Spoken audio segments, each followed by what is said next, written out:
Esqueci de pode fica à vontade agora, a casa é vossa. Uhum. Então, boa noite. Quem entrou depois de eu dar um oi, boa noite a todos que aqui estão. Obrigada, Gádia, pelo convite. É isso, não é? Sim, sim, é isso. É tão bom poder estar aqui. Eu sinto-me um bocadinho acanhado, eu não sou muito dado a estas tecnologias e por isso não me sinto à vontade como a minha esposa. Mas eu estou aqui ao lado dela só para ampará-la naquilo que for necessário. Mas alguém disse que eu também estou à vontade. É, nós hoje estamos incumbidos de falar de algo muito importante no relacionamento, entre eles a sexualidade saudável também, o que é muito importante. Então, mas antes eu quero fazer uma breve apresentação de quem nós somos. Nós somos Marcos e Margarida, claro, somos casados há 25 anos. Uhum. Fizemos o mês passado 25 anos casados, em final de setembro. Temos 4 filhos lindos, o Mateus, O Rubem, o Jonatas e o Isaac. e temos uma nora casada com o Mateus já há um ano. Não sei se conseguem ver, mas está aqui eles, os 5 comigo. Então, são as nossas bênçãos. E muitas vezes nós temos uma certa expectativa em relação ao casamento. Ahm, Ter uma vida sexual ativa, sermos felizes para sempre e a vida terminou feliz para sempre, como se diz no final dos filmes, e construir uma família perfeita. Mas Mas nem tudo aquilo que nós idealizamos acaba por acontecer. Às vezes nós temos bonitos pensamentos, nós idealizamos um quadro, mas por vezes vamos notando com o passar do tempo que esse quadro não tem nada a ver com aquilo que nós tínhamos idealizado. E há uma frase que serve para a nossa reflexão, ela não é nossa, ela é da Eliane Melo, que diz que amar não é o suficiente para sermos felizes sexualmente. Às vezes nós podemos pensar que basta amar e tudo vai ser resolvido. É claro que o amor ajuda-nos a resolver tudo, mas por si só não é a solução. Às vezes, uma solução tem que se buscar, uma solução em amor, mas tem que se procurar, às vezes, ir embelezando o quadro que nós vamos construindo para que, no final, apesar dos rabiscos que às vezes aparecem, possa ter sentido. Porque há aspectos que na nossa vida acabam por influenciar a nossa vida sexual, queiramos ou não. Por exemplo, um deles são concepções equivocadas. Às vezes nós temos conceitos equivocados acerca da sexualidade. Às vezes são conceitos que nos foram transmitidos e acabamos então por ficar prisioneiros desses mesmos conceitos. Por vezes é a própria educação recebida. Todos nós viemos de uma família, seja ela estruturada ou não, dela nós fomos apreendendo certos aspectos e fomos recebendo educação. E às vezes, não havendo uma educação sexual formal, ela acaba por haver informalmente, acaba por decorrer. E há certos aspectos que nos são transmitidos através da educação que não tem muito a ver com aquilo que deve ser uma sexualidade saudável. Às vezes assinala-se a questão da dor, que o sexo envolve dor e não tem naturalmente que envolver, mas às vezes é incutido isso, que o sexo envolve dor, que tem que se sujeitar, temos que nos sujeitar a tudo no relacionamento, mas não é assim que deve acontecer. É claro que todos nós somos frutos de uma educação, mas nem toda a educação que nós recebemos é boa, e por isso nós temos que, então, estar abertos para sermos reeducados no que diz respeito à nossa sexualidade. Também um outro aspecto que pode influenciar a nossa vida sexual são até mesmo conceitos religiosos errados. Ah, não sei se são religiosos ou não, se professam alguma fé, mas aqueles que são religiosos, acabamos por temos alguns conceitos errados que provêm da religião. Por exemplo, o relacionamento sexual em alguns dias, e alguns colocam que, ou afirmam que é errado haver relacionamentos sexuais em dias santos. Outros, a questão da posição, não é? Normalmente a posição aceitável, a posição missionária, o pai, mãe, tem vários nomes. Ou então a questão da função do sexo, a questão de olhar para o sexo e vê-lo só como bom para a procriação e pensando, esquecendo os outros lados também do sexo. Então, esses alguns aspectos. Também a própria influência que nos chega através da televisão, através do cinema, através da pornografia, que acaba por condicionar também a própria sexualidade, desvirtuar o sexo, promover o prazer individual e deixando então o coletivo de parte. Ou seja, todos esses aspectos acabam por mostrar quão certo está que amar não é o suficiente para sermos felizes sexualmente, porque precisamos repensar, precisamos reavaliar-nos, precisamos sondar o nosso coração para ver exatamente o que recebemos, o que temos e em que é que isso influencia a nossa vida. E isso aconteceu conosco. Nós amamos, e o nosso relacionamento foi construído com base no amor, mas nós não éramos felizes sexualmente. Apesar do amor que tínhamos um pelo outro e que temos um pelo outro, nós não conseguíamos alcançar essa felicidade. Porque tem a ver também com experiências negativas que foram acontecendo. E essa experiência, vou deixar que a minha esposa possa partilhar um pouco daquilo que foi a nossa história, porque nós estamos aqui também a falar de superação, e que tem a ver exatamente com experiências negativas também que foram fazendo parte da vida e que acabaram por condicionar. Muitas vezes são traumas, experiências que carregamos, independentemente de quem seja, às vezes um divórcio, maus tratamentos lá no passado, acabamos por levar para a frente. Mas quando se trata de traumas de abuso sexual, esse é um trauma que influencia muito as vítimas.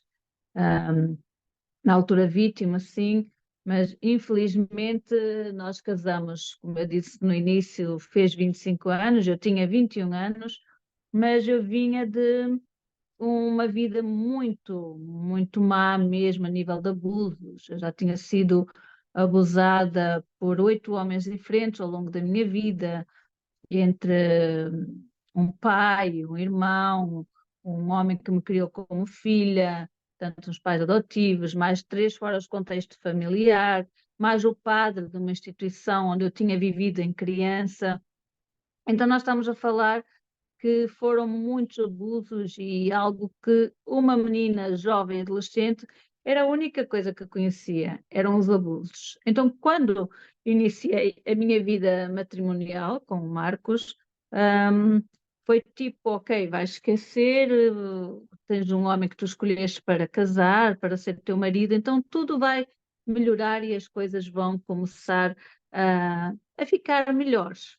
Mas infelizmente não é assim, porque quando não se trata um trauma, não tem como a pessoa sozinha conseguir vencer esta barreira, ou pular, não está preparada para pular cada barreira que nos é colocada à frente. E então foram muitos anos mesmo. Quando eu tinha 35 anos, portanto há 10 anos atrás, houve algo muito forte na minha vida e eu tentei o suicídio nessa altura. Tentei o suicídio por não achar que por achar que eu não era a mulher ideal para ele, que eu não era a mãe ideal para os meus filhos, que eu não era, que eu não era nada como mulher. Então achei que seria o suicídio a melhor forma de resolver o assunto, não para matar a vida da Margarida, mas para matar a dor que sentia cá dentro. Durante todo esse processo, nós já tínhamos os 4 filhos, e agora vocês podem questionar, mas com os 4 filhos nunca fizeram relação sexual, nunca foram felizes sexualmente. Não, éramos felizes, mas eu não era feliz sexualmente. O meu marido, talvez sim, porque durante muito tempo eu escondi muitas dores que eu sentia, muitos desconfortos, escondia-lhe a agonia daquilo que eu estava a viver. E talvez ele não tivesse tão a percepção de quão grave tinha sido toda a minha situação. Então eu fui camuflando, eu fui guardando, eu fui escondendo, eu fui dizendo que não era para mim aquele tipo de relacionamento. Então, como eu costumo dizer, eu fazia-me de frango congelado. Eu era um frango congelado na cama, literalmente. Era, faz o que quiseres, faz o que tens a fazer, mas eu não estou aí. Eu estou, nem sei onde é que eu estou. E aí foram anos nisto, foram 15 anos pelo menos nesta agonia, até que, como eu disse, tentei o suicídio para não aguentar mais aquela farsa, literalmente. Para mim, eu achava que era uma farsa. Foi necessário nós entrarmos em terapia, depois eu entrei em terapia há 10 anos atrás. Eu entrei sozinha em terapia para tentar resolver os traumas que eu carregava. O processo foi duro, muito duro, mas fiquei curada nesse sentido de ir à frente e lutar. Mas havia uma área que eu não era feliz na mesma, por mais que eu tentasse, por mais que as coisas começassem-se a resolver, eu continuava infeliz sexualmente. Eu achava que o dar prazer ao meu marido 7 em 7 semanas era o suficiente, porque eu não queria, porque uma vez chegava e uma vez de 7 em 7 semanas era o suficiente, ele já se satisfazia e já tinha a sua dose. E era muito difícil para mim, enquanto mulher, a cada relacionamento, eu ir para depois de cada ato, ir para a casa de banho, para o banheiro e ir vomitar, ir lavar-me e depois ir voltar para a cama, chorar desalmadamente, porque infelizmente o que eu via no meu quarto, na minha cama, não era somente o meu marido. Eu via o meu marido, sim, mas via mais 8 homens diferentes dentro do meu quarto, de cima da minha cama. Então eu não conseguia desligar aquilo que me tinham feito daquilo que realmente era a realidade de um casamento entre marido e mulher, um casamento saudável, uma sexualidade saudável. Não existia. E depois do meu tratamento, do meu processo, porque foi muito difícil mesmo, foi uma história muito complicada. Depois do processo todo, há cerca de 2 anos e meio atrás, portanto, em fevereiro de 2021, eu, entretanto, já estava programada para fazer uma cirurgia de histerectomia, porque eu precisava, infelizmente, por causa dos abusos sexuais, eu contraí a doença do HPV de alto risco e era necessário fazer tratamentos durante muitos anos e isso massacrava o meu organismo, a minha história, o meu emocional. E aí então estava tudo programado. Mas antes de saber qual era a data, eu disse: não, isto tem que ter um fim. Eu vejo tantas mulheres, eu ouço as minhas amigas, eu ouço outras mulheres a dizer que são felizes sexualmente. Então, por que que eu não posso ser feliz também? Por que que eu não tenho esse direito de ser feliz se já não há mais ninguém a dormir na mesma cama que eu, a não ser o meu marido? E eu não me conformava, eu não me conseguia conformar em ser eu sozinha a carregar isso. Então eu disse ao meu marido: olha, eu acho que nós precisamos de ajuda terapêutica, acho que era melhor termos ajuda de casal para poder fazer terapia em casal. Ele achava que no início não era necessário, porque o problema supostamente era meu e não dele. E não foi nada fácil eu engolir isso, confesso, porque se eu sou casada com ele, se ele é casado comigo, então o problema é dos dois, não somente meu, por mais que eu tentasse dar luta. E aí decidi que iria procurar ajuda. E perguntei se podia ser um casal nosso amigo, ele disse que não se achava à vontade. Perguntei outro casal nosso amigo, ele disse que não. Eu disse, pô, então vou ter que arranjar alguém que seja fora do meu contexto de conhecimento, tanto meu como do Marcos. E aí pesquisei na internet alguém que eu sabia que era sexóloga e que nós já antes, há anos atrás, nós víamos programas dela e fui pesquisar o nome dela e aí encontrei, imediatamente mandei-lhe uma mensagem pelo Facebook e perguntei-lhe, doutora, a doutora dá consultas em Lisboa? Se sim, qual é o valor e se nos poderia atender? E ela diz, sim, 10 minutos depois, eu nunca pensei que ela ia responder 10 minutos depois à minha mensagem, até porque ela é uma pessoa muito conhecida, é famosa, já foi jornalista, já foi apresentadora, já foi atriz, e tem um grande trabalho muito interessante também. E eu jamais pensaria que ela me ia responder. 10 minutos depois ela responde à minha mensagem e diz, sim, eu dou, o valor é este e poderemos. Eu disse, olha, doutora, desculpa, então, obrigada pela sua resposta imediata, mas eu não consigo. Eu não tenho condições financeiras para suportar cada sessão que seja. E ela disse, Margarida, por favor, deixe-me ouvi-la uma vez, pode ser que a situação fique resolvida.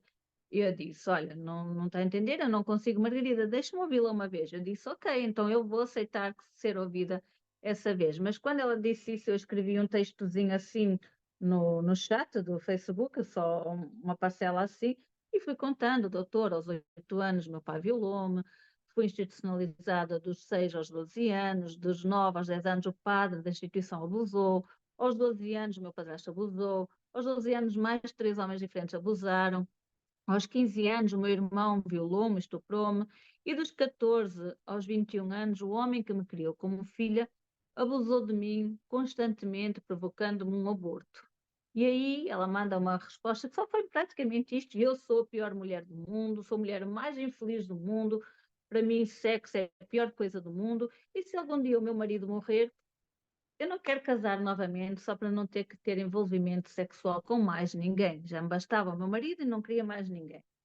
E ela só me responde, Margarida, por favor, deixe-me ajudá-la até ver que é feliz.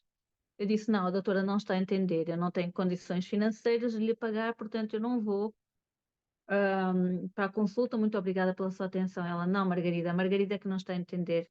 Eu vou atendê-la gratuitamente até vê-la ser feliz. E aí só tinha que convencer o meu marido. Eu só tinha que convencer o meu marido a ir para a terapia, porque ela disse, mas esta terapia só pode ser feita com os dois. Uma consulta primeiro com a Margarida a sós e depois uma consulta com o Marcos a sós e depois as outras com os dois sempre. E eu, pô, agora vem a parte difícil, que é convencer o meu marido, porque ele não quis com os outros. E foi interessante que eu cheguei, o meu marido estava fora, e quando ele chegou, eu, amor, tenho uma solução para o nosso problema. Ah, tens? Tenho, olha, encontrei uma psicóloga que pode nos ajudar na nossa situação sexual, mas preciso que tu vás comigo. Ah, não, eu estou bem, o problema és tu, eu estou bem, não há problema nenhum. Eu disse, ok. Então, olha, já que estás com tantos problemas, eu vou lá para fora, para a rua, apontei mesmo para a janela, eu vou lá para fora, para a rua, e encontro um homem qualquer, vou fazer terapia com ele, e quando eu estiver bem, eu volto para ti. Ele disse, não, claro que não. Eu disse, claro que não, a terapia tem que ser contigo, tu é que és o meu marido. E ele lá disse, então, mas quanto é que vamos pagar? Eu disse, olha, não vai ser nada porque ela ofereceu. E ele lá, depois, passado um dia, nem foi no mesmo dia, passado um dia, pronto, vamos então para a terapia. E assim foi. Éramos para começar em março, entretanto a cirurgia veio, em, eu fui operada em abril e falei com a médica, ela disse que não ia começar a terapia naquela altura porque ia mexer muito comigo a cirurgia, muito mesmo, por tudo que estava envolto atrás disso. Depois que então retomávamos, iríamos iniciar então depois a cirurgia. Em junho, eu fui operada em abril, em junho ela entra em contacto comigo. Margarida, está na hora de começarmos a terapia. Eu, pô, como assim? A médica é que procura a paciente, não é a paciente que procura a médica. E ela foi e disse, não, está na hora, vamos conversar. Eu disse, ok, tudo bem. E aí iniciamos então a primeira sessão, ou que ela pergunta o que é que o médico disse em relação à cirurgia. Eu disse, olha, o médico disse que durante 3 meses não poderá haver relacionamento com penetração. E claro que eu fiquei feliz da vida quando o médico disse na alta, olha, durante 3 meses, cuidado, e eu, yes! 3 meses, olha, amor, cheguei ao carro, o médico diz que durante 3 meses não pode haver relacionamento com penetração. Como eu estava feliz, entende? Eu estava muito feliz porque sabia que não ia ter contacto. E quando ela nos diz, olha, vocês só vão ter relacionamento quando eu o permitir, quando eu vos disser que é para ter relacionamento. E aí eu dei um grito, porque foi online, nas terapias, menos a última, e daí, yes, boa! Ups, fiquei a olhar para ele, desculpa, desculpa. Mas eu estava feliz, porque eu não queria intimidade nenhuma sexual. E aí nós começámos a terapia, e um mês depois, em julho, eu já estava a começar a sentir prazer. Eu já estava a começar a sentir algo na minha vida. Então mudou bastante aquilo que a terapia foi muito boa mesmo e deu resultados entre nós os dois, mudou a minha história um pouco daquilo que eu via que era a sexualidade deturpada, porque eu tinha uma sexualidade deturpada por conta daquilo que me tinham feito, por conta daquilo que tinham causado na minha vida e aprendi o que era viver uma vida sexual saudável. E daí a nossa diferença entre passar de uma sexualidade deturpada daquilo que não conhecíamos para uma sexualidade saudável, quando tratados, quando cuidados nos nossos traumas, nas nossas dores, porque infelizmente eu não sou aquilo que fizeram comigo. Jamais eu sou culpada daquilo que me fizeram, mas eu torno-me sim responsável por aquilo que eu faço com o que me fizeram. Eu não estava a gostar da minha situação enquanto vítima, eu estar a vitimizar também o meu marido, o nosso relacionamento, os nossos filhos, porque infelizmente, quando uma mulher não está feliz sexualmente, ela vai influenciar toda a sua casa. Quer queiramos, quer não, influencia porque transmite maus valores para os filhos de que sexo não é bom, de que a intimidade não é boa. E os nossos filhos perceberam tão bem, mas tão bem a mudança que houve na nossa vida, na nossa história, que acho interessante que de vez em quando eles no início ainda diziam, puxa mãe, para de tanto, vocês estão a ir sempre coladinhos um ao outro, vocês não sabem, parem aí. Mas nós sempre andávamos de mãos dadas na rua e continuávamos a andar. Mas eles viram a mudança da mãe, eles viram como a mãe passou a ser uma mulher feliz sexualmente. Uhum. Antes dela de continuar, falar de superação é falar de busca, né? Porque há momentos em que nós não conseguimos, por nós próprios, sair da situação em que estamos. Às vezes nós esgotamos-nos procurando uma solução e acabamos cada vez mais por afundar-nos, porque vamos perdendo as energias que já tínhamos e acabamos então por sentir essa situação. E por isso, muitas vezes a superação ela também acontece quando nós buscamos ajuda, quando nós reconhecemos que não conseguimos por nós próprios e então procuramos. E quando falamos de ajuda, podemos falar de uma ajuda especializada ou podemos falar de uma ajuda de alguém que passou por aquilo e pode partilhar, mas é necessário, porque nós somos limitados nas nossas soluções, nós somos limitados nas nossas forças. E há momentos em que nós temos que dar o braço a torcer, reconhecendo isso e buscando, sem da situação em que estamos. Às vezes a tendência é nós nos acostumarmos à situação em que estamos. E isso às vezes resulta, mas resulta por pouco tempo. Porque depois, passado algum tempo, acabamos por novamente ver que aquilo apenas estava lá debaixo do tapete, mas mal se mexeu no tapete, acabou por ver-se novamente a situação. Por isso,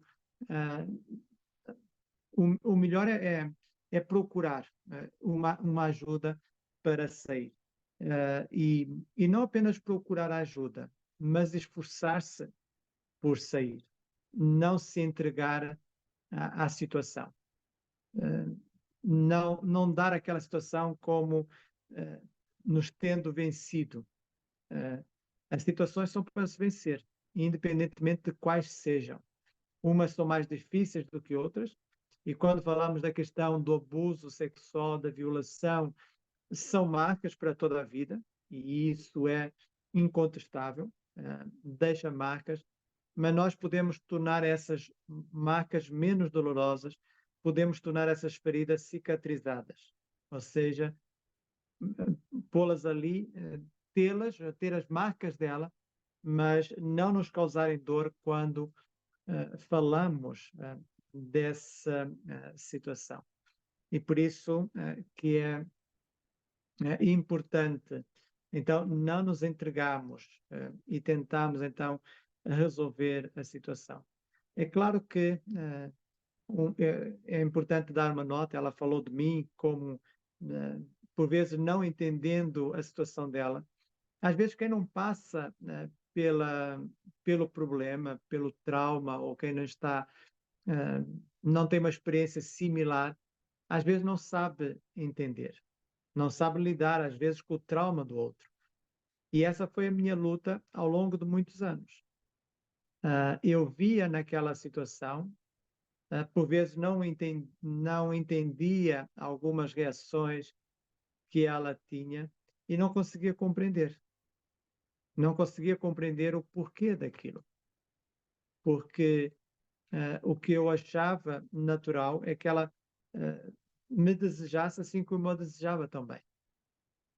Achava que nós éramos saudáveis sexualmente, então se éramos saudáveis, se não tínhamos nenhum distúrbio nessa área, era natural que isso funcionasse. Porque eu estava, de certa forma, a desvalorizar o trauma que ela tinha. Não sabia das implicações, não sabia da dor que ela tinha, e isso então cegava-me diante daquilo. É claro que eu também não era feliz, tendo esse tempo de distanciamento entre uma relação e outra. Não há homem nenhum que possa sentir-se feliz diante disso. E procurava às vezes dar o tempo, às vezes aborrecia-me com ela por causa da situação, e ficámos os dois tristes, um para cada lado. Mas nunca um para cada cama, era sempre na mesma cama. Era sempre na mesma cama. Nunca viemos um pouco sofá na cama, mas ficámos tristes, porque as dores são diferentes e quem não passa, quem não tem nenhuma situação assim de trauma, não consegue então às vezes entender. Mas um outro aspecto que é importante, e uma última nota que eu deixo, que é a questão de termos alguém ao nosso lado que possa caminhar connosco. Há um pouco falei da questão da ajuda, mas quando falo de caminhar ao lado, falo do nosso cônjuge poder nos acompanhar. Nisso, eu procurei dar o meu contributo, não entendendo a situação dela. Houve alturas que quis desistir da terapia, começou ela sozinha, quis desistir e eu obriguei-a, podemos assim dizer, a ela ir avante, porque achava que aquilo podia ser uma solução para o problema dela. E quando pensamos na questão da sexualidade, pensamos na questão da conexão. A conexão não é apenas física, ela também envolve o nosso emocional, envolve o nosso espiritual. E como vemos, ninguém casou somente para vivermos como amigos. Podemos ser amigos, mas não só amigos. É preciso haver uma intimidade sexual também para que o casamento resulte, para que todo este é um acordo, é um compromisso. O casamento é um compromisso que fazemos um com o outro. Então é necessário que haja conexão física, conexão emocional, conexão espiritual também, e daí haver esta união desde sempre, que nos possamos ajudar mutuamente nas lutas, nas dores um do outro. E foi o que ele fez, como ele disse, ele não deixou de desistir há 10 anos atrás da terapia, por mais intensa que ela estava a ser, só para terem uma ideia, no primeiro mês de terapia, quando foi duro mesmo, eu perdi 13 quilos de tanto que vomitava, toda a dor que eu carregava. Então, nós casamos sim para ter uma vida sexual ativa. E quantas vezes nós pensamos na noite de núpcias? Enquanto nós somos namorados, noivos, quantas são as vezes que nós idealizamos? Uau, a minha noite de núpcias vai ser assim, vai ser assim, vai ser outro. E chegamos já à noite de núpcias e é uma frustração, porque nada foi tratado, nada foi resolvido e acaba por ser na cama mais um pouco do mesmo que se tinha vivido. Não que ele fizesse mal, mas que as memórias, as lembranças estavam fresquinhas, como se diz aqui em Portugal, fresquinhas que nem uma alface. Então era difícil gerir isso. Por isso é que é importante nós percebermos que o sexo é o oxigênio do casamento. Não tem outra forma de. Quando há casais que vivem 2, 3, 4 anos sem relacionamento sexual e diz não, nós somos felizes, será que são mesmo? Ou somente dormem na mesma cama, vivem na mesma casa, como quando viviam com os pais, como quando estavam a viver com os seus progenitores, ou com irmãos, ou com. Não há relacionamento. Não há relacionamento, não há intimidade. E isso destrói um casamento. Quer queiramos, quer não, o casamento acaba por ser Vai destruído. criando. Até porque nós fomos criados seres sexuais, nós não fomos criados só para estarmos, somos seres sexuais. E o sexo não foi resultado do pecado, é muito mais do que isso. Uhum. E quando nós pensamos na sexualidade, uma sexualidade saudável, nós temos que desmistificar, porque normalmente, e sobretudo às vezes há uma educação religiosa, pensa-se no sexo como necessário e apenas para a procriação. Uh, há essa doutrina, não é, de que o sexo deve ser só para a procriação, mas é mais do que isso. É mais do que isso. Quando nós olhamos para aquilo que Deus nos diz, e foi Deus que nos criou assim, tal como nós somos seres sexuais, nós vemos que há mais para além da procriação no que diz respeito ao sexo. Há a questão da proteção, não é? Porque uma sexualidade saudável protege o homem e protege a mulher. Quando essa sexualidade, então, ela acontece, então, há essa proteção. E quando falamos da proteção do homem e da mulher, falamos contra relacionamentos extramatrimoniais, porque todos nós temos necessidades emocionais e se nós não as vemos suprimidas num lado, nós vamos buscá-las suprimir no outro. E às vezes um aborrecimento com a esposa, o aborrecimento com o marido pode dar aso a que nós comecemos a aproximar-nos mais de um colega de trabalho, comecemos a falar com ele, passamos a ir, por vezes, tomar um café com ele ou com ela, depois a almoçar, e vai-se criando ali uma intimidade. E aquela intimidade que devia existir entre a esposa e o marido acaba envolvendo uma terceira pessoa por causa das necessidades emocionais. Como a outra pessoa está, de certa forma, a suprimir essas necessidades emocionais, então isso quer isso, a ligação passa a ser canalizada para essa e aí pode surgir então relacionamentos fora do casamento e também das contradoenças sexualmente transmissíveis, porque se há um relacionamento sexual fora do casamento pode também levar a isso, mas sobretudo a questão do prazer. Às vezes é uma coisa que não se valoriza quando se fala de sexo, mas o prazer. nós temos órgãos ah, que, e sobretudo as mulheres têm órgãos que são sobretudo para o prazer. Ah, e vemos que foi Deus que nos criou assim, para sentirmos prazer também no relacionamento sexual. E por isso que é bom também desmistificarmos esta questão da forma como o sexo deve ser encarado. Porque se é visto apenas como procriação, então não importa a quantidade, não importa a qualidade, tem aquele fim. Mas, no entanto, se for visto no sentido de proteção e prazer, então as duas, quantidade e qualidade, elas caminham de mãos juntas, porque quando há pouca quantidade, dificilmente também vai haver qualidade, porque a falta de quantidade também leva à limitação na qualidade, que, sobretudo para o homem, porque se o homem não tem relacionamento, depois quando chega à altura de passado muito tempo, o mais natural é que o homem rapidamente alcance o seu orgasmo e a mulher fica ali à espera Fica a ver que as coisas aconteçam. Então, falar um pouco disso. E estamos aqui abertos a questões. Se quiserem levantar alguma questão. As questões são no fim que ela faz. Tem duas perguntas aqui e tem três que eu estou formulando para fazer da forma mais correta, tá?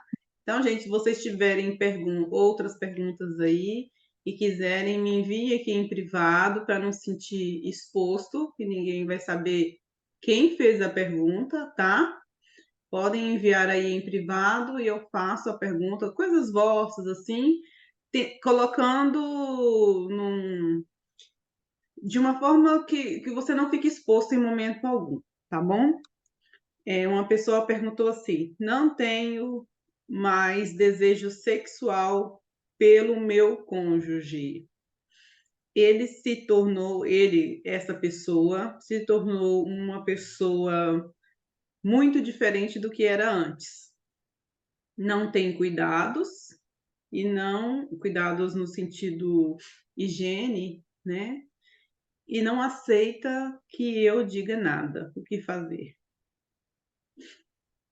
Qual É é? uma situação difícil, porque eu ia sugerir a comunicação para resolver a situação, mas se ela também não dá ouvidos, é um pouco difícil. Mas há uma possibilidade. Ela tentar provocar um clima, um ambiente que possa levar à mudança nele. Ou seja, ela também mudar nessa área.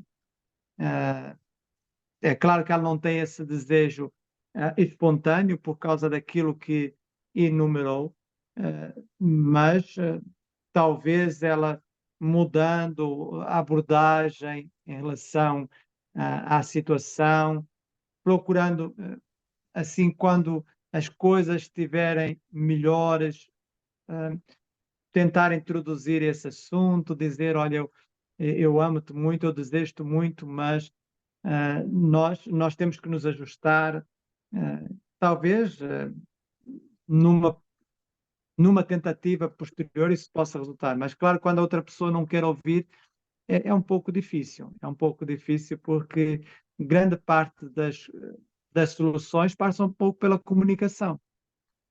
Nós devemos comunicar ao nosso cônjuge aquilo que gostamos e aquilo que não gostamos, porque há coisas numa relação sexual que a minha esposa pode não gostar. Por exemplo, ela não gosta que eu ponha a mão no cabelo dela.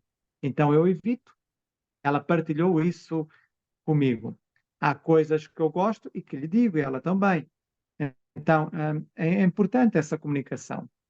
É claro que não no ato, mas fora do ato, para que as coisas possam resultar.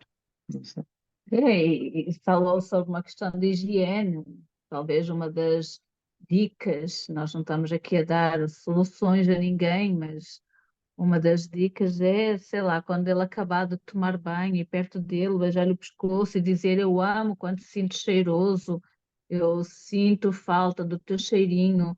Ahm, Vamos ser provocadora no sentido de fazer frases de provocação. Eu estava-me agora aqui a lembrar que às vezes o meu marido está lá embaixo na igreja e de vez em quando eu mando-lhe mensagens, ou porque acabei de tomar banho, eu estou sozinha em casa, os meninos foram para a escola e normalmente eu dou palestras, nem sempre estou em casa, ainda esta semana foi segunda, terça e quarta em Setúbal, horário muito cheio, muito carregado, mas às vezes quando eu estou aqui sozinha acabo de tomar um banho e mando uma mensagem provocadora, tipo, amor, estou cheio de frio, vem ser a brasa que me aquece, não sei, apimentar um pouco o relacionamento, pode ser que ele mude.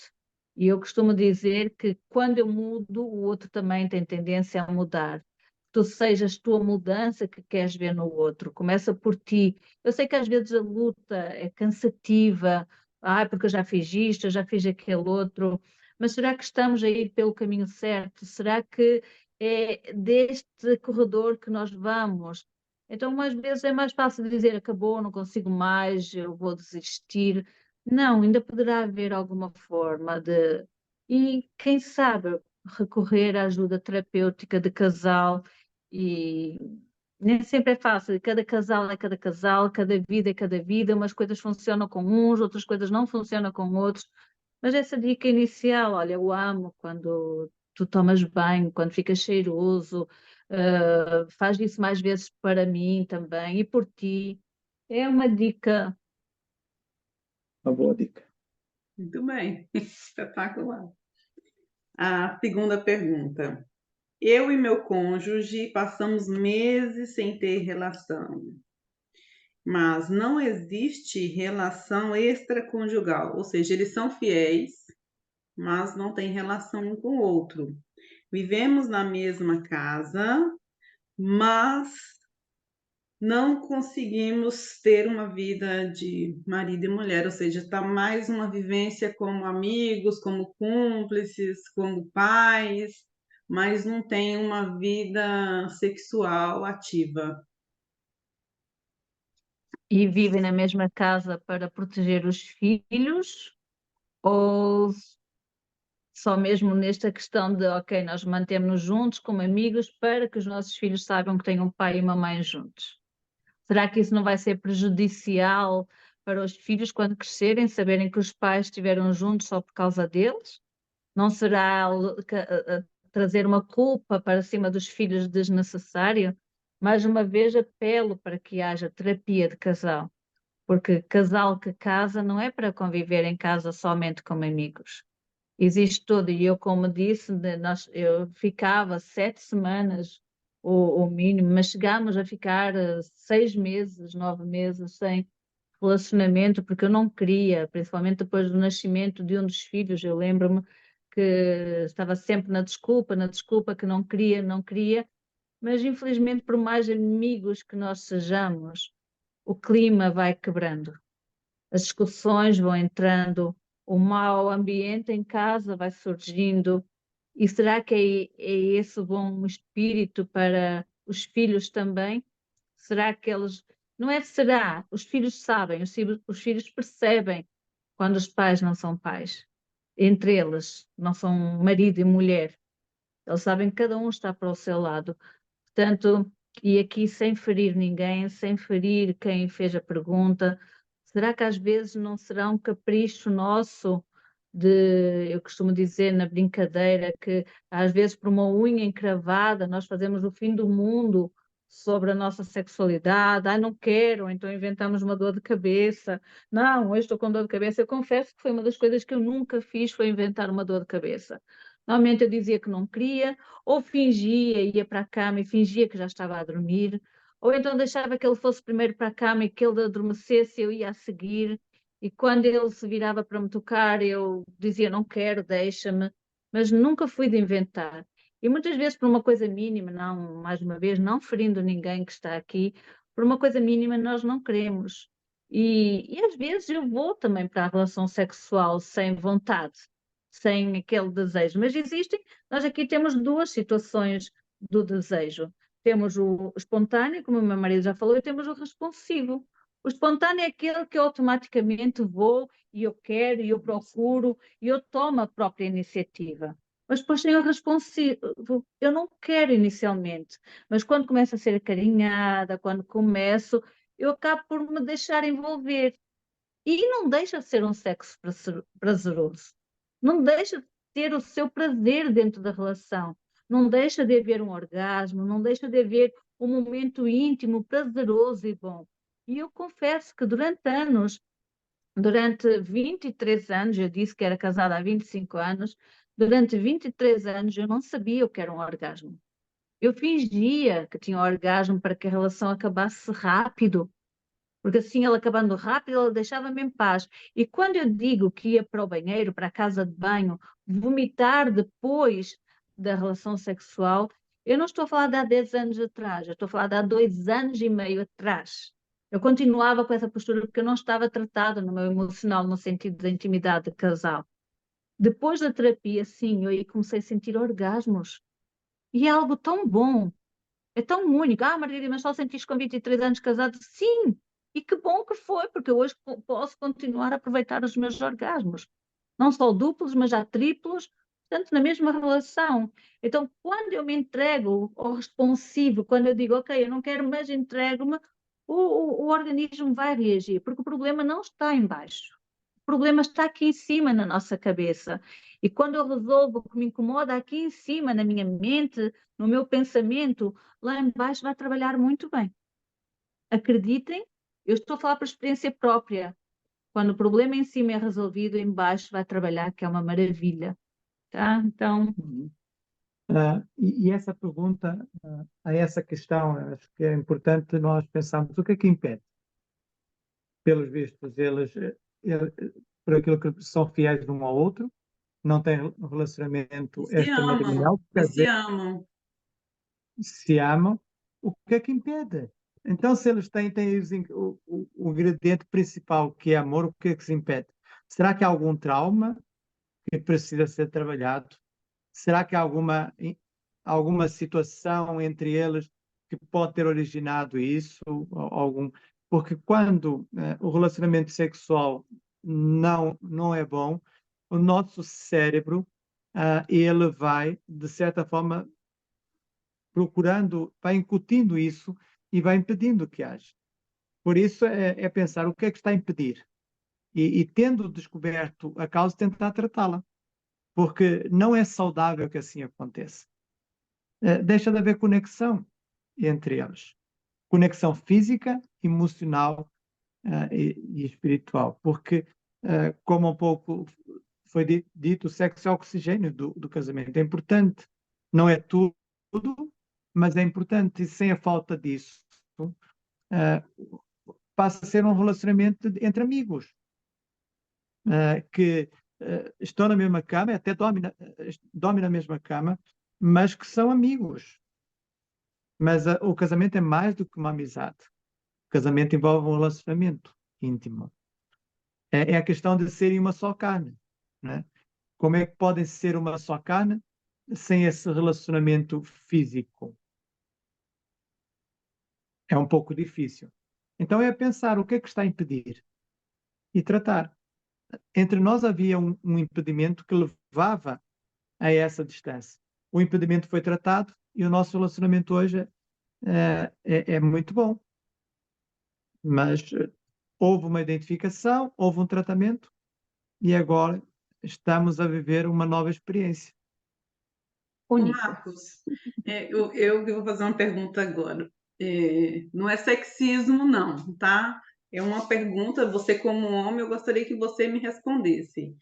Porque, assim, a gente, principalmente, eu já vi há muitos anos, desde muito cedo, quando eu casei e comecei, né, a entender um pouco sobre casamento e tudo, e depois com o decorrer dos anos, e agora nesse curso ainda mais, a gente vê uma resistência muito grande dos homens. É o que eu vi que a Margarida disse, você teve essa resistência, e aqui hoje nós temos pouquíssimos homens aqui nessa reunião. é 2 ou 3. E o homem tem essa resistência, ou seja, outro dia nós tínhamos quase 30 pessoas aqui, 4 eram homens, né? Então, os homens não querem, os homens resistem, acham que não precisam. Por que isso? Você tem assim um ponto de vista? Por que que o homem não quer procurar? É a mesma coisa, né? Eu vou virar agora um pouquinho só para o meio evangélico. Quando há uma conversão dentro de uma família, geralmente é a mulher que procura primeiro. O homem, depois que talvez, que quem sabe, isso é sempre assim. E a Bíblia fala que o homem é o sacerdote da casa, né? Então, mas o homem geralmente não se posiciona. E dentro disso tem uma pergunta aqui. Eu vou até falar, esse realmente foi uma mulher quem disse, né? Meu marido nunca me procura e eu me sinto indesejada, não me sinto amada. O casamento se desgastou e hoje não conseguimos ter uma vida sexual. Ou seja, essa mulher sempre foi ela quem procurou o homem, né? Ele sempre ali com os traumas, com os problemas dele. Só estou sendo clara dessa vez, viu, gente? Depois eu falo de outra forma. Então ela acabou sentindo que ele não me ama, ele não me deseja, ele não me quer, e acabaram se afastando e hoje eles não têm vida sexual por esse motivo, por ele ser muito passivo, deixar ou não desejar, deixa para lá, entende?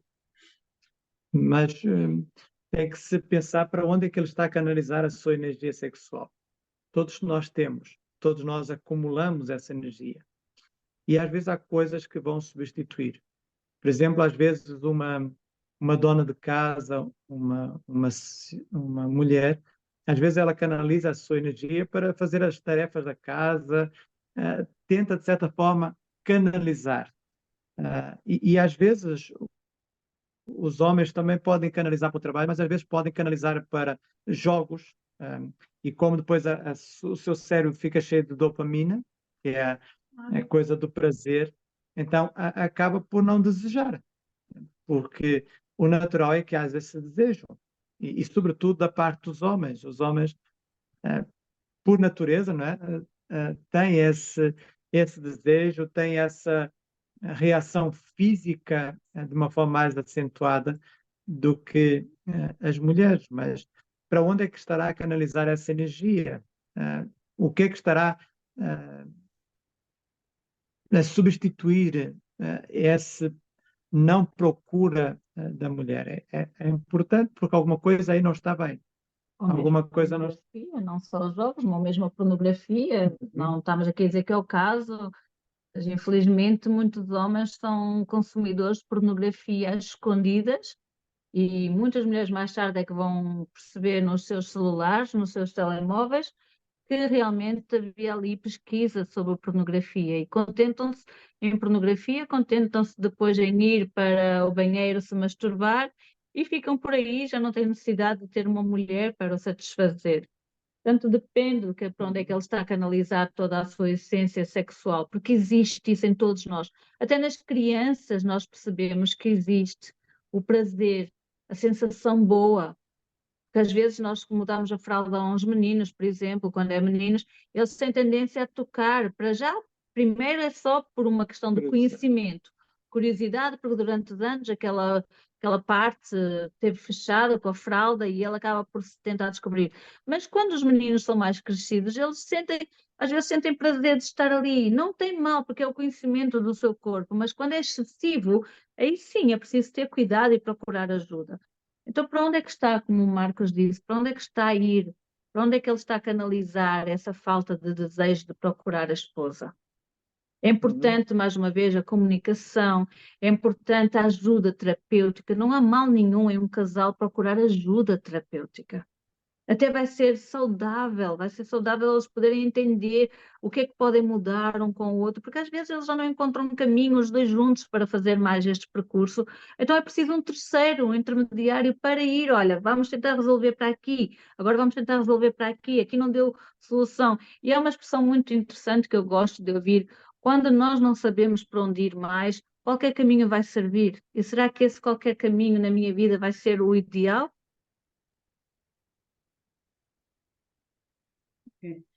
Mas eu acho que tem muito a ver com o que você falou, né? Aí, começa aqui, né? Vou dar um exemplo prático, 2 exemplos rapidinho, que se toma muito tempo. Meu pai era um pai abusador. Meu pai abusou de 3 irmãs minhas. E ele abusou de uma irmã, que ela chegou a ficar grávida dele, não era filha legítima dele, e ele fez ela abortar. E hoje a minha irmã tem problemas psicológicos graves. Ele Uhum. abusou de uma outra irmã minha, a caçula, até os 6 anos de idade. Até os 6 anos. Ela começou a abusar dela muito nova, né? Minha mãe descobriu isso muito depois. Hoje, depois a minha irmã casou, durante a gravidez dela, ela, o esposo traiu ela, e agora, recentemente, ela decidiu que não quer homem, ela quer ter relação com outras mulheres. Ou seja, um trauma. Foi tão provocativo aquilo, todos os homens que se aproximaram dela só a machucaram, que ela decidiu que eu não quero. Não quero homem perto de mim para quê? No subconsciente dela, né? Isso causou isso tudo. E então, quando eu casei com meu marido, eu vim com aquilo na minha cabeça. E eu achava que meu pai tinha abusado de mim, mas ele não tinha abusado de mim. Mas na minha cabeça, até que o Espírito Santo me libertou daquilo. Mas eu achava, então toda vez que eu tocava o meu marido, muitas vezes eu tinha uma sensação estranha, que era o meu pai. Até o aspecto físico do meu pai e do meu marido são parecidos, né? Os braços fortes assim e tal. Então eu olhava ali, então eu entendo bem o que você falou. Pronto, ele aguentou isso tudo, nós superamos, ajuda e tal, sei o quê. Só que depois de um tempo, há uns 4 anos atrás, meu marido passou por um trauma muito grande no trabalho dele, que não tinha nada a ver com relação sexual, nada a ver. Aí entra no fato dele falar de canalizar, né? Foi um acidente gravíssimo que um colega dele estava caindo, ele estava ali em fornos de alta temperatura, e ele viu o colega caindo num buraco assim, e quando o outro puxou ele para cima assim, só viu arrancando a pele e tudo, o cara ficou cozido. Ele começou a não conseguir estar em lugares fechados, ele não conseguiu estar é, em certos ambientes, sentir aflição e tal, e não sei o quê. Melhorou aquilo, só que, olha como uma coisa não tem nada a ver com a outra. Ele começou a não ter desejo sexual por mim. E ele falava: eu não quero, não sinto vontade, eu não sinto prazer. Eu sofria com aquilo, nós fomos no médico, buscamos, procuramos e tudo. E graças a Deus, com o tempo, isso passou e resolveu. Mas foi um gatilho, né? Um gatilho daquilo fez com que o cérebro dele, toda a conexão dele mudasse e ele perdesse o desejo. Então não tinha nada a ver uma coisa, não foi abuso, não foi nada, foi uma situação. Então, o trauma não tem que ter uma ligação direta com isso. Pode ser uma situação totalmente inusitada, que a pessoa não consegue lidar com aquilo. Acontece muito com as pessoas que vêm da guerra, né? Por exemplo. Sim. Até porque o trauma do abuso sexual é dos piores traumas que existe, só se compara ao trauma da guerra. Está equiparado um com o outro. Portanto, para terem noção, quando se eu falar do trauma da guerra, o do trauma do abuso está muito semelhante ao trauma da guerra, infelizmente. É. Agora, tem uma pergunta aqui meio engraçada. Odeio peidos. E o meu cônjuge faz isso para me instigar, ou seja, para provocar ela. E essa pessoa, tá? Não é um, aqui é outro Uma sexo, pessoa. tá? Uma pessoa com o quê? Para me instigar. Isso me faz ter um certo asco dele, nojo dele, e não consigo mais sentir ele como um homem sexualmente falando, sabe? Ou seja, essa pessoa olha para outra e não consegue ver essa pessoa mais com a sensualidade, né? Sensualidade, ou seja, uma coisa desagradável, tá sempre fazendo isso perto de mim para me provocar, para brincar. O que eu devo fazer, sabe? Dizer. E tem uma última pergunta aqui, depois que me enviaram aqui. Essa é a penúltima. Assim, não é fácil, mais uma vez nós estamos a falar, porque se há alguma coisa que incomoda, há alguma coisa para tratar.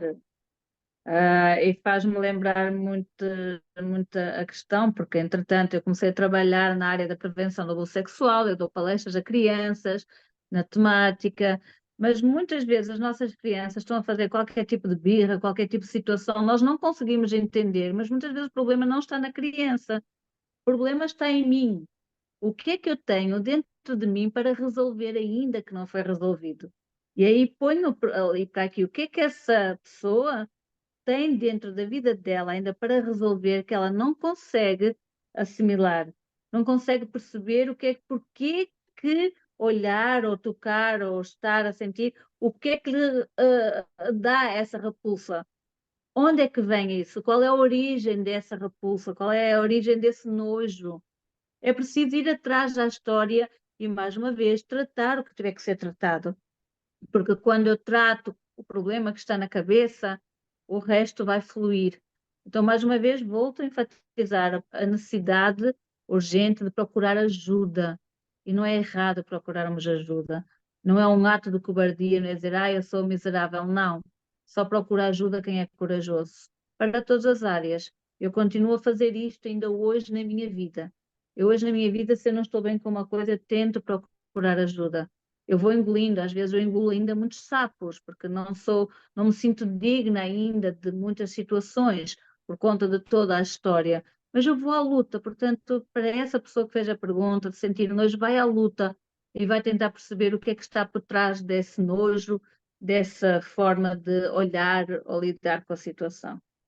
Mas parece que aí também há o aspecto da provocação, não é? Parece que há. E um aspecto também que tem que se ter em conta é a questão do respeito, Uhum, não é? Tem que haver um respeito. Se uma pessoa não quer uma coisa, deve-se respeitar. Por exemplo, a minha esposa não quer que eu toque no cabelo dela, eu não toco. Eu evito isso. Ah, não faço porque ela não gosta. Mas não vai ser isso que vai comprometer o nosso relacionamento. Há essa questão do respeito, porque apesar de sermos marido e mulher, tem que haver respeito entre nós. E se ela não quer uma coisa, eu também não devo obrigar, porque isso é violação, né? Quando ela não quer ter um relacionamento sexual e eu obrigo-a a ter, né, isso também é tido como violação. Então, acho que é importante também a questão do respeito, respeitar. É claro que há situações que já falamos, quando envolve traumas, que também a questão da ajuda, a questão da compreensão, né? Porque há coisas que não quer, porque tem por trás de si uma situação que levou àquilo, né? E por isso também ajudar essa pessoa a lidar com essa situação. Mas aí também entra um aspecto, a questão da comunicação, né? E eu penso que talvez entre nós tenha falhado esse aspecto da comunicação. Ela reservava para si a tristeza, tudo aquilo que estava a sentir e não partilhava. E se ela não partilha, nós não adivinhamos. Nem homem nem mulher tem esse condão, essa habilidade para adivinhar o que o outro está a sentir. Às vezes, por uma coisa, podemos imaginar que alguma coisa ali não está bem. mas imaginamos às vezes errado. E também podemos imaginar errado, mas não adivinhamos, e por isso a partilha é bom. Porque quando há partilha, é mais fácil haver compreensão. E vai na primeira aula, primeira e na segunda, que falou sobre a comunicação, né? E Uhum. um dos maiores erros é a falta de comunicação, ou a dificuldade de um entender o outro, né? Que comunicação não é só o que nós dizemos, mas é o que o outro escuta. E o que o outro Uhum. escuta tem relação com tudo que ele passou na vida, com tudo que ele aprendeu, com todas as experiências, tem isso tudo. E comunicar é um desafio. Tem aqui a última pergunta. Acham que tem que ter relação sexual com o marido em crise no casamento, com desrespeito, mas ainda existe desejo. Depois, quando termina, me sinto usada e nada melhora entre casal. Quer que eu repita? Não, nós estamos aqui a interiorizar a pergunta. Tem relação sexual, mas não tem respeito na relação, né? E quando não tem respeito, mas se desejam, um deseja o outro, tem relação sexual desrespeitosa. Não entendi a que ponto de desrespeito, se você quiser escrever aí em privado, envia para mim. E depois, quando termina, a pessoa se sente mal, né? Se sente usada. O desejo não inviabiliza o respeito, né? Acho que o desejo é importante, mas ele tem que ser enquadrado dentro da questão do respeito. Se eu desejo uma coisa, mas a minha esposa não quer essa coisa, ao eu fazê-la, é claro que ela vai se sentir usada, porque ela não desejava aquilo. Mesmo que tenha tido prazer depois durante. Uhum, sim. Mas foi alguma coisa contra a sua vontade. E quando assim acontece, às vezes surge essa frustração. Apesar do momento pode ter até tirado proveito disso, mas acaba por se sentir-se usada, porque as coisas continuam na mesma, ou seja, se fosse uma situação pontual, podia ser tolerável. Agora, quando é contínuo, então alguma coisa não está bem. A falta de respeito é algo que traz consequências. Isso faz-me lembrar um pouco a minha história, infelizmente, voltando um pouquinho. Infelizmente, uma vítima de abuso sexual, ela não vai deixar de sentir prazer. O corpo não vai deixar de sentir prazer. Eu, se fizer carinho a alguém, vocês vão sentir, se eu chegar a sair perto da Adriana, por exemplo, e começasse a fazer carinho nela, o corpo dela ia sentir. Há alturas da vida até que podia haver aquele arrepio de sensação boa. Isto vai acontecer. E uma criança, muitas vezes, que é abusada, uma jovem que é abusada, ela vai sentir o prazer, não o prazer mental, mas o prazer do corpo. E depois de acontecer o abuso, o que é que a pessoa sente? Sente culpa de ter sentido o prazer. Infelizmente, abuso sexual causa prazer. Vamos desmistificar aqui que abuso sexual só causa dor, que vai ser, não causa o estupro e a violação, isso sim causa dor. Agora, o abuso sexual em si não causa dor nenhuma, normalmente. Antes, pelo contrário, dá prazer ao corpo. E isto é muito difícil para a vítima identificar que houve um prazer, ou então reconhecer, transmitir que houve um prazer, infelizmente. E aí vem a culpa toda. E talvez a pessoa que fez este comentário sente naquele auge de que vai, mas que é maltratada, porque é desrespeitada, e no final sente culpa também por ter sentido o desejo, o prazer dentro desses maus tratos no ato. E lamento dizer, Ela mas respondeu infelizmente aqui que o desrespeito tem a ver com problemas no casamento e não na hora da relação. Na relação há respeito. O que eu estou entendendo é que os dois se desejam, têm a relação sexual, só que depois os problemas estão lá, não resolveu nada, está tudo ali, né? Então aí ela mas os acaba pegando problemas não se essa resolvem pessoa. na cama. Os Hã? problemas não se vão resolver na cama, os problemas têm que se resolver antes, com comunicação. Vamos sentar aqui, vamos, olha, eu não estou bem, e deixar tempo ao outro. Se eu chego perto do meu marido e digo, olha, hoje não gostei disto que aconteceu, automaticamente ele vai se tentar defender. Calma, mas eu também. Não. O importante é que ouçamos até ao fim o que o outro tem a dizer e depois, quando o outro achar que já falou, dizer, ok, então o meu ponto de vista também é este, este e este. E tentar resolver mais uma vez. A comunicação é fundamental e não é na cama que se resolve os problemas, porque no dia seguinte os problemas vão continuar lá e é preciso nós termos noção de que precisamos conversar antes de ir para o prazer, para a satisfação, porque essa mulher não vai se sentir amada como mulher, porque no dia seguinte, ou na manhã seguinte, ou na noite seguinte, a ter relação, ela vai sentir que a história continua toda lá. Então, primeiro trata a história e depois trata a intimidade também. Ou as duas ao mesmo tempo, trata as duas coisas ao mesmo tempo. Tem mais uma pergunta que chegou. Um problema de saúde pode causar distância na relação sexual do casal? Pode, pode, independente.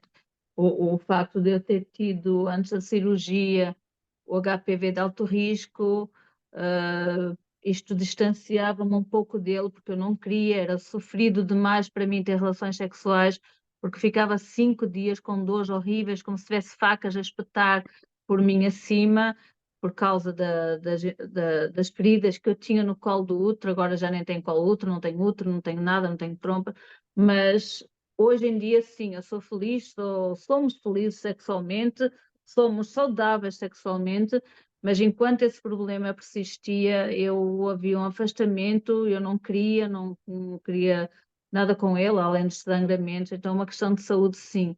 E é importante nós vermos e cuidarmos da nossa saúde primeiro, para irmos plenos para uma intimidade. E é tão satisfatório, gente, é tão bom nós podermos viver um momento íntimo com todo o prazer, tirar a culpa que vem depois. E felizmente, às vezes, uma mulher que sente um orgasmo, que sente uma relação tão prazerosa, ela ainda consegue ficar 2 dias, mesmo que não tenha relações, com aquela sensação boa dentro dela. Portanto, demora mais de 48 horas, essa sensação boa do prazer que houve no relacionamento. E hoje eu posso dizer que eu sinto isso. E foi preciso 23 anos para sentir o que era o prazer dentro da relação. Portanto, eu costumo dizer muitas vezes, se eu conseguir vencer esta batalha, eu acho que qualquer pessoa consegue, se lutar, se esforçar para para encontrar a sua felicidade e a felicidade do seu parceiro. Eu Sim, e acho falando que das doenças, falando dessa questão da doença, há distúrbios sexuais Uhum, que devem ser tratados, porque isso pode condicionar e muito, não é? Um homem que não tem ereção, é claro que vai condicionar, não é? E por isso deve procurar um especialista ou médico para ver o que é possível fazer, porque, claro, quando pensamos em sexo, não pensamos só em penetração. É possível ter-se prazer sem que haja penetração. Claro que ela é importante, mas não é a única forma de haver um relacionamento sexual. E o casal saber lidar com isso. Se há esse distúrbio, se buscou-se solução e não há volta a dar, buscar a solução para que os dois continuem a sentir prazer. uhum, E quando nós falamos de problema de saúde, aqui a pergunta, né? Um problema de saúde pode causar distância na relação sexual do casal? Quando falamos de saúde, nós não estamos falando só de saúde física. Tem a saúde emocional e a saúde espiritual, porque nós temos corpo, alma e espírito. Nós somos um espírito, temos uma alma e habitamos no corpo.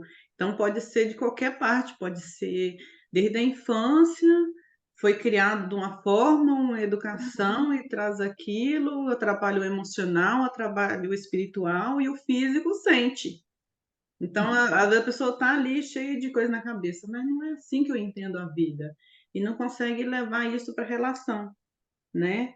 E uma uhum, coisa que é muito importante que o Marcos falou aí é sobre o diálogo. E uma coisa que eu achei muito bonita da parte do meu marido nem é um homem de conversar muito, é que ele foi logo me falou, se eu tô com essa dificuldade, não tenho esse desejo, não quero. Ele foi no médico, eu fui com ele, consultamos, depois eu ainda durante a gravidez também foi muito difícil, né? Que aí que ele não queria mesmo ter relação sexual, ele sentia maior dificuldade. Quando ele soube que eu estava grávida de uma menina, eu acho que ele relacionou aquilo, sabe, com o fato de eu ter passado situações na minha família de abuso sexual. Parece que aquilo virou, embaralhou tudo na cabeça dele, então que ele não quis mesmo. E então isso acabou trazendo, mas o importante foi que ele procurou conversar, né? Então eu acho que essa pessoa tem que conversar, olha, eu não tenho esse desejo por isso, eu sinto assim, mostrar como sente, né? Que mais? Meu cônjuge é muito dominante, me tira o espaço e fico sem desejo de sexo por isso. Tem mais coisas aqui, mas está muito assim, tá difícil dar a entender que Essa pessoa é aquela pessoa que enche a casa, sabe? Quando a pessoa chega e quer mandar e tal, e toma o espaço de todo mundo, aí, mesmo sem falar, tipo, faz isso, faz aquilo, não sei o que e tal, pá, pá, pá. Parece que é isso que está querendo dizer aqui. Então, isso tira a atração. E a última, gente, senão a gente não sai daqui, vocês estão gostando muito. É, mas É acho muito. que, É acho que não, eu uma... não gosto de usar o termo acho, porque acho que eu não acho nada, mas todos nós somos iguais. Ninguém manda em ninguém, eu não mando no meu marido, o meu marido não manda em mim, mas com respeito nós podemos ir mais longe. Nós até podemos caminhar no casamento assim, mas não vai ser um casamento feliz. Então, quando há respeito entre mim e o meu marido, nós conseguimos levar o casamento mais longe do que aquilo. Eu lembro-me tão bem que quando nós casamos, alguém veio ter comigo e disse: Eu não dou nem 5 anos para vocês estarem casados. E eu disse: Ah, mas tu não vais ter vitória sobre essas palavras. Eu vou até ao fim. E já são 25 anos, portanto, às vezes as más influências, aquilo que nos dizem, que nos falam, essa pessoa quer ser a mandona da casa, mas quem sabe se não teve uma vida difícil em que ele foi o mandado a vida toda e agora usa a família para ser ele a mandar. Mais uma vez, traumas psicológicos, espirituais, físicos podem ter ocorrido, mas não lhe dá o direito de ele impor aquilo que está na vida dele. Lamento, mas dentro de um relacionamento todos nós somos iguais. O meu marido não é mais do que eu não sou mais do que o meu marido, e todos temos a mesma voz, todos temos o mesmo poder da palavra. E E a iniciativa tanto pode ser de um como do outro, né? Normalmente, quando é um relacionamento assim, em que há um que domina, então é ele que põe e dispõe, né? Ele é que toma a iniciativa, ele é que marca os ritmos, e não deve ser assim, porque nós temos ritmos diferentes, às vezes é ela, às vezes sou eu, a nível da iniciativa, e sempre dentro do ambiente onde reina o amor, onde reina o respeito, porque tem que ser assim, né? No relacionamento nós temos funções diferentes, mas somos iguais. Eu sou uma vida, ela é uma vida, somos iguais, apesar das funções diferentes. iguais e únicos. Mas é claro que pronto, temos essas funções e cada um as desenvolve. Mas no relacionamento sexual somos iguais. Ele me fez lembrar aqui, só para eu terminar a minha parte, de de uma série que tem na Netflix. Se vocês têm Netflix, assistam lá. Não Sou Seu Guru. Já ouviram falar? Não. Eu Não, a esqueci o Netflix nome cancelou a do. nossa inscrição. Sei lá, chama Não Sou Seu Guru. Depois eu vou mandar lá no grupo e quem quiser entrar para o grupo também, eu vou mandar o link de novo, tá? O grupo depois vai ser encerrado depois do evento, mas só para facilitar aqui também minha logística para estar enviando mensagem, né? E lá tem, ele dá dois exemplos, histórias concretas que acontecem num evento, igual os eventos que nós fazemos, né? Então, primeiro tem uma mulher que é muito dominante. O homem come na mão dela. Desculpa a palavra, ele chega a ser um banana, né? Como diz lá no Brasil. Ele só faz o que ela manda e ela domina ele mesmo, aquela coisa. E aí ela vai, escreve uma carta e tal, não sei o quê, quem está palestrando, que eu esqueci o nome, é o maior coach do mundo, eu não lembro o nome dele. Ele vai e lê, e ela declarando amor para ele e tal, e ele falou assim, cadê esse homem? Aí ele aparece. Ela é toda linda, toda bonita, e ela fez aquela declaração mais linda para ele, só que ele leu nas entrelinhas o que ela estava dizendo, ele entendeu, né, o guru. E quando o homem chega assim, um feinho, assim, meio careca e todo estranho, aí ele fala assim, mas essa carta é para você? Tipo assim, um mulherão desse, é ele, sim. E aí depois ele vai instigando aquilo, instigando, instigando, vai a fundo, e aí ele descobre que ela está casada com ele só porque ela consegue dominar ele. Entende? Então, assim, ela tem a dominância muito grande, e ele não. E dentro daquele evento ele consegue destravar eles e ele começa a sentir que ele é homem, a posição masculina dele dentro da casa, porque ela dominava tudo, ela era o chefe da casa. E aquilo diminuía ele de uma forma tão Uhum. grande que ele foi sumindo na relação. E ela não isso não anulava o amor que ela tinha por ele, mas ele era quase que como um objeto dela. Ela usava ele como queria, mas ela não sentia que estava fazendo mal para ele, nem ele sentia, porque ele foi desaparecendo aquela relação. Então ele conseguiu fazer com que e eles tinham dificuldades sexuais, ele queria ter filho, ela não queria.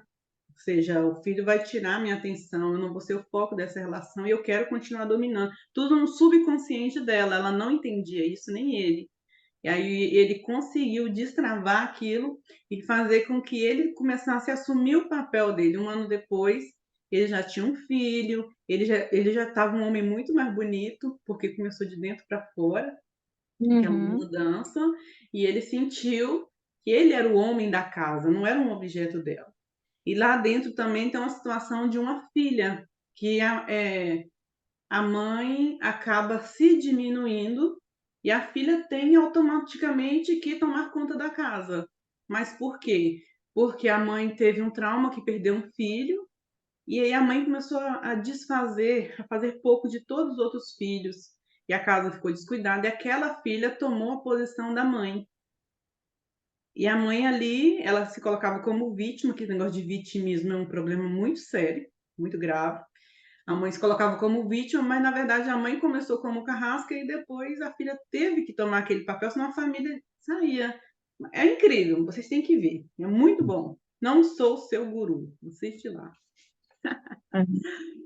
E é isso. Não sei se vocês querem dizer mais alguma coisa. Casal maravilhoso. Mas eu só quero terminar da minha parte dizendo, já que estamos aqui de falar de superação, se está aqui alguém que assistiu, que tenha passado por problemas de traumas, não deixem que o passado defina quem vocês podem ser hoje. Eu costumo dizer e gosto desta expressão, eu não sou mais uma vítima, eu sou uma sobrevivente. E como sobrevivente eu quero levar avante a minha bandeira, continuar a seguir o rumo, olhar para a frente e ir até onde eu vou poder estar. Então, vai, e como eu já disse no meio, tu não és culpada ou culpado por aquilo que te fizeram, mas és sim culpado com aquilo que tu fazes hoje na tua vida, com aquilo que te fizeram. Então luta, porque mereces ser feliz, mereces a vitória e mereces viver uma vida plena daqui para a frente. Luta por ti somente e tudo à tua volta também vai mudar. Eu faço delas minhas palavras. Acho que é uma boa forma de terminarmos. Muito bom. Vocês são maravilhosos. Aí, ó, palminhas. Foi muito bom, foi muito rico, muito enriquecedor.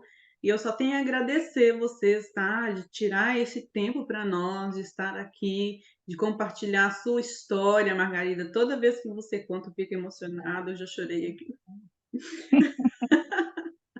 Porque é muito forte, né? É mesmo muito forte. E eu me sinto nessa história um pouco.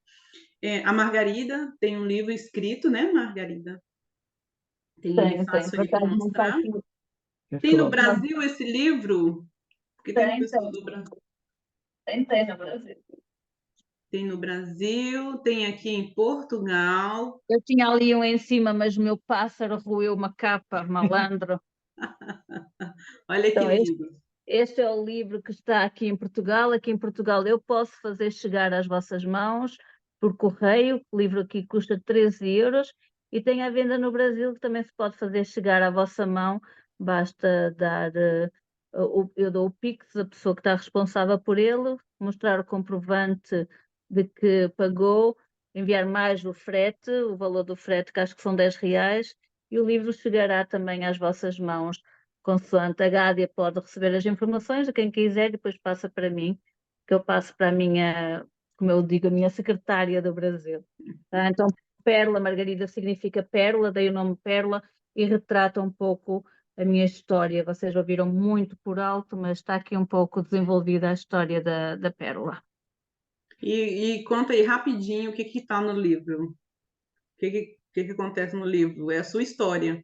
A minha história, sim, a minha história baseada um romance baseado na minha história, portanto tem forma com lugares e tudo, paisagens e tudo onde a minha história foi, mas o básico, o importante está aqui, desde a infância até o abandono da mãe, o ser adotada por um casal e esse casal depois, o homem abusou de mim até aos 21 anos praticamente, e terminei. Quem sabe um dia o livro, a segunda parte, surja, que é a restauração, a cura de todo o processo e do trabalho que eu desenvolvo hoje na área da prevenção. Em 6 anos de ministério que existe esta associação, eu já falei para mais de 33 mil vidas, mais de 1.300 palestras na área da prevenção. Então, esta é a minha missão, de levar voz às crianças que não têm voz. Muito bem. Gostaria que a Adriana estivesse aqui para apresentar vocês duas pessoalmente, mas quem sabe vocês ainda se veem lá no Brasil ou quando a Adriana vier cá, né? Vocês se encontrem. Em março estarei no Brasil. Em março, dia 29 de fevereiro, chego, estarei em São Paulo. São E, Paulo. e estarei talvez também em Natal. Estou à espera que confirmem que eu irei a Natal e depois regresso para São Paulo para dia 25 regressar a Portugal. Então, mês de março estarei em São Paulo. Essa mulher vai mais no Brasil do que os brasileiros. Este ano já fui 2 vezes já. É incrível. Então, gente, assim, duas coisas para realmente encerrar. O que eu falei outro dia aqui, falei até diretamente para Renata, numa situação que a gente estava conversando, é que a nossa história, as nossas dificuldades não acontecem por acaso. Não é para nós sermos vítimas da situação, igual a Margarida falou, é bem o contrário. É para que nós possamos ajudar outras pessoas. Agora, o que nós fazemos com a nossa história é nossa responsabilidade, né? Responsabilidade minha, é responsabilidade sua, o que você faz. Duas irmãs foram, outro, não é o caso da Maria, mas, por exemplo, duas irmãs foram abusadas, já ouvi isso há muito tempo. Uma virou prostituta, a outra virou enfermeira e cuida de pessoas e ajuda pessoas a lidar com situações. Então, assim, isso dependeu do quê? O que ela fez com a história dela. E aí, nisso entra também o nosso programa aqui de palestrantes que nós estamos formando, ajudando você a pegar a sua história e transformar em palestras para salvar vidas, né? Deixa Deus te usar, como diz o outro. E para finalizar, finalmente eu consegui o espaço para nós no dia 19 de novembro, tá bem? E eu preciso da ajuda de vocês, porque, como eu disse, esse evento está sendo mais difícil que eu estou fazendo no quesito de portas fechadas. Não tá, né? Chata. Estarei em Faro a dar palestras. Não, mas está fazendo o bem, pronto. E eu preciso da colaboração de vocês, tá bem? Inclusivamente pagando o espaço. Então, nós temos um valor a cobrir e levando pessoas, motivando pessoas a estarem lá. A Irani e o Joval vão estar lá palestrando. Nós teremos um momento muito gostoso de convívio, de network. E eu quero ver vocês lá também celebrando o meu dia, né? Que é amanhã, essa bênção que eu vou receber, que é a bênção do Senhor, receber com a minha família, ou pelo menos parte dela, e os amigos que estão aqui. Então, nós vamos fazer um preço especial para o local do evento, para quem participou aqui da ministração dessas aulas, né? E está aqui em Portugal. E é isso, para finalizar. E eu estou procurando vocês aí, vamos continuar juntos. Passei só 5 minutinhos do horário, né? Porque eles foram perfeitos, começamos na hora certa, deu tempo para fazer muitas perguntas e ficou muito bem explicado. Muito obrigada, casal abençoado, MM. Obrigado. Marcos e Margarida, e obrigada a todos vocês que estiveram aqui, tá bem? Amanhã eu disponibilizo o link para vocês reverem a aula. Beijo no coração. Beijo, obrigada. Tchau. Tchau.